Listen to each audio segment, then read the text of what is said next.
Hello and welcome to the nurses section of your orthopaedic pre-assessment education video. My name is Kathy. I'm one of the CNM2s here in our orthopaedic pre-assessment unit on our orthopaedic team in St Vincent's Private Hospital. Over the next few minutes, I will go through some of the main points to help you prepare for your joint replacement surgery. We will cover preparing for your admission, what will happen during your hospital stay, and what will happen after discharge. This will help to supplement information provided to you by your consultant, pre-assessment nurse, physio, and what's provided in your joint replacement booklet.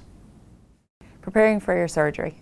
Once you have decided with your consultant that you're for joint replacement surgery, you'll be referred for a pre-op assessment appointment approximately 1 month before your surgery date. The consultant secretary will provide you with an information pack which will include a pre-op questionnaire and a medication list. It is important to take some time to complete these prior to your appointment so that you can give the nurse as much information as you can on the day. You can ask your GP or your pharmacist to assist you with this. If you attend a medical specialist or cardiologist, it may also be helpful to get some notes on your condition from them. The consultant's office will give you the insurance codes you need so that you can check your cover with your insurance provider prior to being admitted to the hospital. The consultant's office will also provide you with a list of convalescence centres to attend should you feel you need to avail of that post-op. If so, it is important to book this well in advance as spaces may be limited. You should confirm your place and date of arrival with the convalescence centre prior to your admission. You should also arrange your own transport to the convalescence centre. Some insurance companies now also provide home physio service, and again you should check your entitlements with the insurance company prior to your admission. Your consultant may also ask you to have a check-up with your dentist and to provide them with a dental clear insert within 3 months of your surgery date.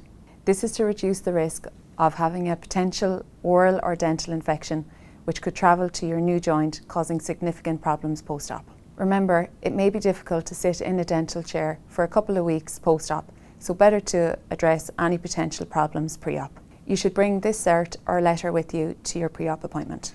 Your pre-op assessment will take approximately 2 to 3 hours. You should wear comfortable clothes, have your breakfast, and take all your meds before attending. On the day of your pre-op assessment, you will meet a nurse, a physio, and a healthcare assistant. They will take a detailed medical assessment. You will have a blood test, an X-ray and an ECG, which is a tracing of your heart. You will have your weight and height and blood pressure recorded. You'll be asked for a urine sample and have some routine hospital swabs taken. Occasionally, you may need additional tests depending on your medical history or if abnormal results are detected. If this is required, the pre-op team will arrange this with the anaesthetist or other medical specialist.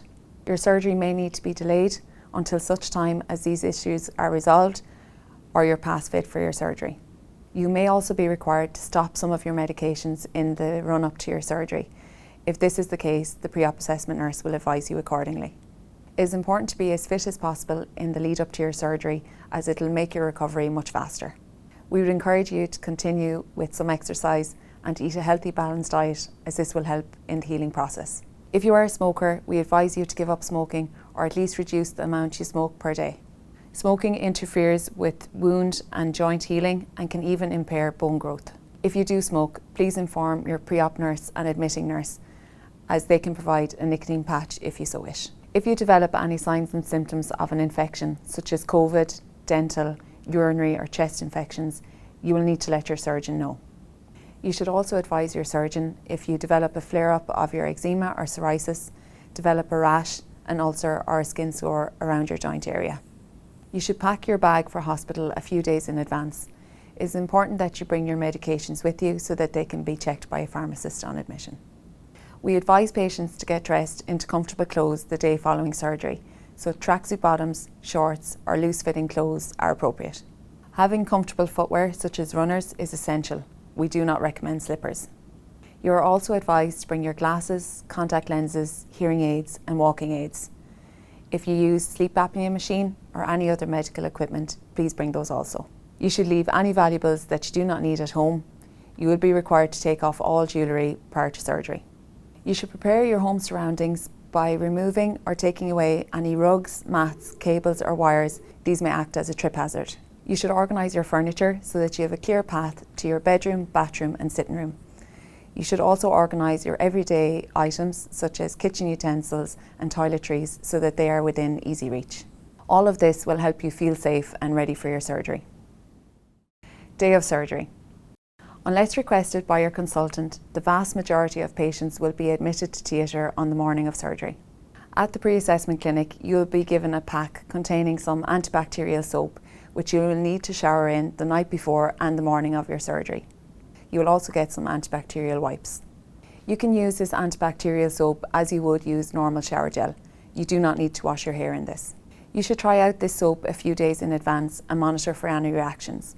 If any reactions occur, do not use and just shower in your normal soap and water.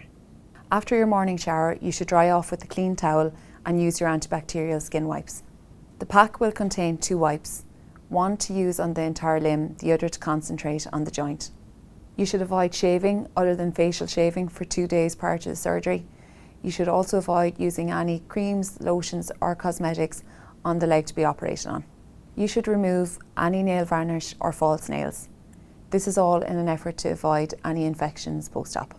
On the day of your surgery, as a rule, you should fast from 6 hours from food and 2 hours from clear water prior to your surgery. If your surgery is in the morning, you will be fasting from midnight. If your surgery is in the afternoon, you may be allowed a light breakfast. This will be clarified by your pre-op nurse. Once you are admitted to the ward, you will meet the nursing team who will confirm all your details and prepare you for the operating room. We may need to repeat some bloods or some tests, and these will be explained to you. You will be changed into an operating gown and a hospital stocking will be put on your non-operative leg. You will meet your consultant who will do your consent form and put a mark on your leg. Most people can walk to theatre, some people need to go to theatre on a bed. Once in the operating theatre, you will meet a nurse at the barrier who will once again confirm all your details. You will also meet an anaesthetist. Joint replacement surgery is usually carried out under spinal anaesthetic with sedation. However, you will discuss this with your anaesthetist and the risks and benefits associated with all the different options. When you wake up from surgery, you will be in the recovery room. You will have oxygen in your nose, a drip in your hand, and a monitor on your chest and on your arm. You will have hospital stockings on your legs, foot pumps on your feet. All of this is to encourage circulation, and all of this is routine. When the time is right, you'll be returned to the ward.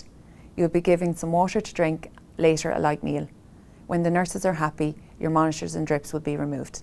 You will be reviewed by a physio and some gentle bed and breathing exercises will begin. If appropriate, you will sit out of bed and mobilise with the frame. Early mobilisation is a key part of your recovery. In the first few days, it is important to always have a member of the hospital staff with you when you're mobilising, as you may become dizzy or lightheaded when you sit out of bed. You will have a call bell in reach at all times. Remember, call, don't fall. After surgery, you will be on additional medication for a few days. Some of these are antibiotics to prevent infection. Some of these are medications to prevent clots. Good pain management is important throughout your hospital stay so that you can fully engage and participate in your physio programme. Your consultant and anaesthetist will have you on a protocol of regular painkillers. You'll be asked to rate your pain on a scale of 0 to 10. 0 meaning no pain, 10 meaning extremely bad pain. The nurse will endeavour to keep you as comfortable as possible. The nurse will adjust your medication accordingly. They may also use ice, which will help to provide comfort and prevent swelling. Day 1 of recovery. The morning after surgery, you'll be assisted to sit at the sink so that you can wash and change into your clothes. You'll be encouraged to sit out of bed for all your meals and to engage with the physio in your exercise programme. You may have an X-ray and a blood test depending on your consultant's protocol. Day 2 of recovery. Today you can have a shower with the assistance of the nurses or the carers. You can dress into your day clothes and sit out for all your meals. Today you will continue your rehab programme with the physios, which will include some walking practice with the team on the corridor. You will also aim to do the stairs. The vast majority of patients will be ready for discharge by day 3. On the day of discharge. On discharge, you will be given a prescription for some painkillers and for some anti-clotting medication. You may also be prone to constipation after your surgery. It is therefore important to drink lots of fluids, both while you're in hospital and at home. Some patients will require laxatives to manage this, and this will be included on your discharge prescription. Your wound will be reviewed every day on the ward, and your dressing will be changed prior to discharge. Your dressing will be waterproof, so it is okay to shower as normal. Some patients may have sutures that dissolve themselves, others will have clips. These can be removed on day 14. This can be done by your GP, practice nurse, or you can return here to the hospital dressing clinic. Your nurse will give you your individual instructions for care of your wound. It is normal to have some bruising, discoloration or swelling on your operated leg, which may track downwards. This should fade over time. Should you have any concerns about your wound at home, it becomes red, hot, swollen, develops an ooze or an odour, please contact the ward or the GP for review. Most patients will be allowed to remove their anti-clotting stockings and foot pumps on discharge. At home, you should continue to be vigilant for signs of a clot or deep vein thrombosis. While the rates of these are low and you will be on medication to prevent these, they can still occur. The best prevention is early mobilisation and staying active. If you feel you are developing any swelling, cramp-like feeling or discoloration of your calf, feel your heart racing or pain in your chest, please contact the ward for review. Driving is generally not permitted until your consultant has cleared you to. This is usually at 6 weeks. We also advise that you check with your insurance company re their cover, as they might have some extra requirements. Finally, I encourage you to read through your joint replacement booklet. All the information you need for before your surgery is in it, including exercises to begin, frequently asked questions, and a reminder of what to pack for your stay. It may also be helpful to share this video with your next of kin or family members so that they can support you throughout your hospital journey. If you have any further questions prior to your surgery, please contact the consultant's office or the orthopaedic team on the numbers provided in your booklet. Finally, good luck, and we look forward to seeing you here for your surgery at St. Vincent's Private Hospital. Hi, my name is Tom. I'm a senior orthopaedic physiotherapist at St. Vincent's Private Hospital. The purpose of this video is to provide you with all the information you need to prepare you for your upcoming surgery. This information is also included in your joint replacement booklet, which you hopefully have received by this point. Here at St. Vincent's Private, we run an enhanced post-op recovery program. As part of this, we aim to see you on the day of your surgery once you are back on the ward. To be eligible for this, you will need to be back on the ward in good time. You will need full sensation back in your lower limbs and be medically stable. We will aim to commence exercises and stand you out of bed to take some steps on the day of your surgery. If you are not seen the day of your surgery, don't worry, we will be in to see you the following morning. Once you've been taught your exercises by your physiotherapist, we strongly recommend completing them 3 times per day to ensure you have the best outcome post-surgery. We will continue to practice your walking with you until we advise that you are safe to walk by yourself with crutches. We will also practice the stairs with you if required prior to going home. In your booklet there is a set of exercises. It is recommended that you commence these exercises now if you can do them without pain. These will help to maintain and optimise your mobility and strength prior to surgery, and to regain movement and control around your new joint after surgery. We recommend you dress daily in your normal clothes. This should be loose, comfortable clothing such as long tracksuit bottoms or shorts, or nightwear.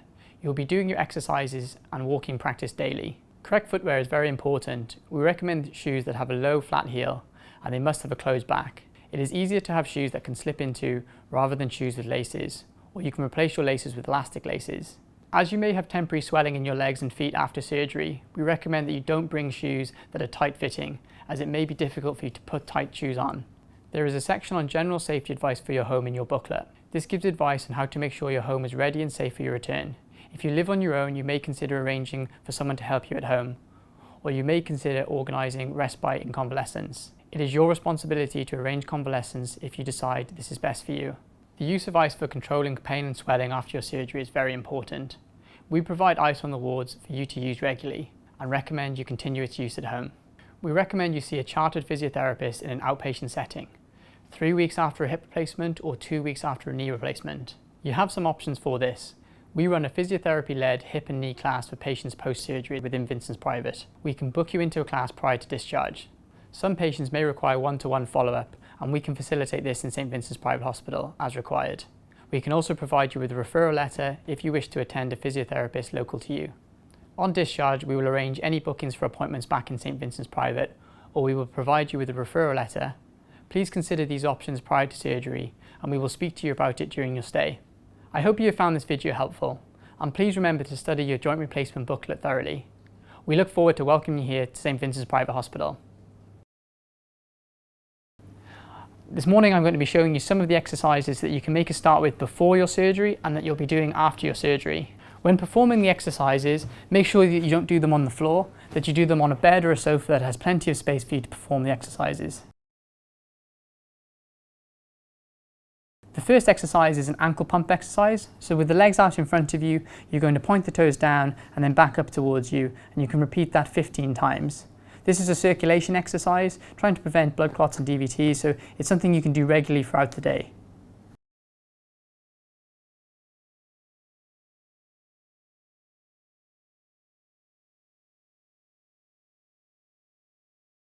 So the next exercise is a quadricep contraction. You're going to push the back of the knee down against the bed, tensing your thigh for 5 seconds, and you repeat that 15 times.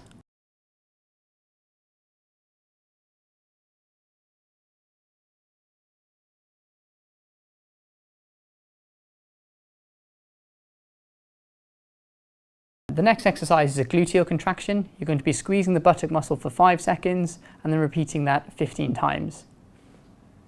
You should feel yourself lift slightly as you do this.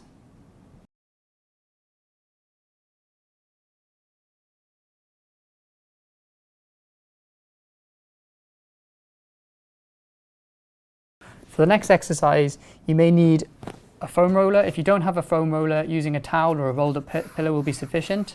You're going to prop this underneath the ankle, and then you're going to try and push the back of the knee down towards the bed. And this is trying to encourage as much of knee straightening as possible.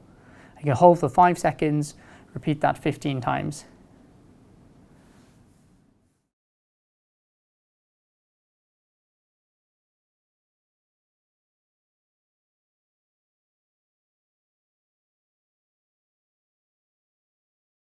The first exercise is knee bends. So using a board, if you don't have a board like this at home, use plastic bags underneath the heel to take away some of the friction. You're going to practice bending the operated leg up towards you as high as you can, encouraging that knee to bend as much as possible. You can repeat that 15 times. It's very normal for them to start off quite sore and stiff initially, but they should loosen up as you get moving with it.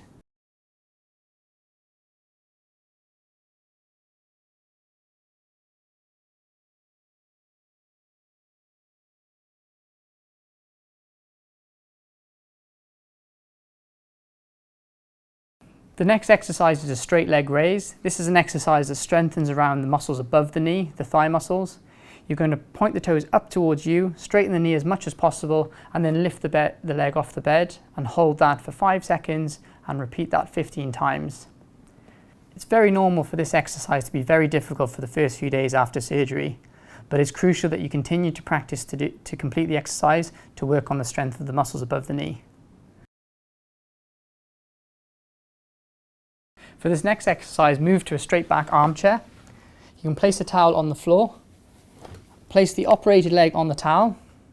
You're going to practice bending the operated leg back as far as you can, hold for a few seconds, and then bring it back forward. You're going to repeat that 15 times. It's encouraging as much of a knee bend as possible, which is crucial post-knee replacement.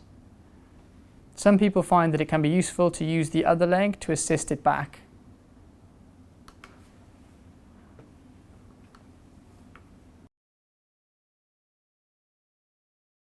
For the next exercise, it's seated knee extension. You're going to point the toes up towards you and straighten the operated leg out ahead of you and hold that for 5 seconds and repeat that 15 times.